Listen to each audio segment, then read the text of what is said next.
वज़ीर आला पंजाब सेहत सहूलियात की फराहमी के लिए मुतहर्रिक हैं। वज़ीर आला मरियम नवाज का जिन्ना हॉस्पिटल लाहौर का हंगामी दौरा। मरियम नवाज जिन्ना हॉस्पिटल की एमरजेंसी में पहुंच गई, मरीजों से सहूलियात बारे दरियाफ्त किया। मेडिकल एमरजेंसी में मरीजों ने शिकायत के अंबार लगा दिए। हॉस्पिटल्स में अद्वियात की दमदस्तियाबी पर वज़ीर आला बरहम। मरियम नवाज का शहरियों को सेहत की बेहतरीन सहूलियात फराहम करने का हुक्म। सीनियर सूबाई वज़ीर मरियम औरंगज़ेब चीफ सेक्रेटरी पंजाब मरियम नवाज के हमराह। तो वज़ीर आला पंजाब सेहत सहूलियात की फराहमी के लिए मुतहर्रिक हैं। हसन रज़ा ब्यूरो चीफ लाहौर हमारे साथ मौजूद हैं।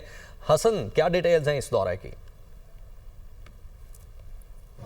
जी बिल्कुल, वज़ीर आला पंजाब मरियम नवाज शरीफ, सीनियर सूबाई वज़ीर मरियम औरंगज़ेब और चीफ सेक्रेटरी पंजाब जाहिद अख्तर ज़मान के साथ बगैर किसी प्रोटोकॉल के जिन्ना हॉस्पिटल पहुंची और यहां पर अचानक दौरे के दौरान उन्होंने फेफड़े वार, हड्डी वार, गायनी वार और एमरजेंसी वार्ड का दौरा किया। और ख़ास तौर पर जब मरीज़ों के हवाले से उन्होंने शिकायत सुनी तो मरीज़ों ने शिकायत के अंबार लगा दिए। बताया गया कि यहाँ पर ना अद्वियात फ्री हैं, ना टेस्ट फ्री हैं, ना यहाँ पर गंदी चादरें खून से जो हैं वो जो लिपटी होती हैं वो यहाँ पर बिछाई जाती हैं। यहाँ का अमला हमारे साथ ताउन नहीं करता, यहाँ पे में धुतकारा जाता है। बेशुमार शिकायत का जो है सुनने के बाद मरियम नवाज शरीफ एमएस पर बरस पड़ी और उन्होंने शदीद बरमी का इजहार करते हुए कहा कि एमएस साहब, आप जो हमें रिपोर्ट देते हैं वो कागजी कार्रवाई क्या है, ये हकाइक इसके मुतबादिल क्यों है, ये क्यों ऐसे मरीजों की जानिब से शिकायत के अंबार लगाए जा रहे हैं। मरियम नवाज शरीफ वहाँ पर एमरजेंसी के बाद जब मरीजों के शिकायत सुनने के बाद जहाँ पर फार्मेसी पहुंची तो वहाँ पर अद्वियात को चेक किया कि क्या यहाँ पर जायदुल मियाद दवाइयाँ मौजूद हैं।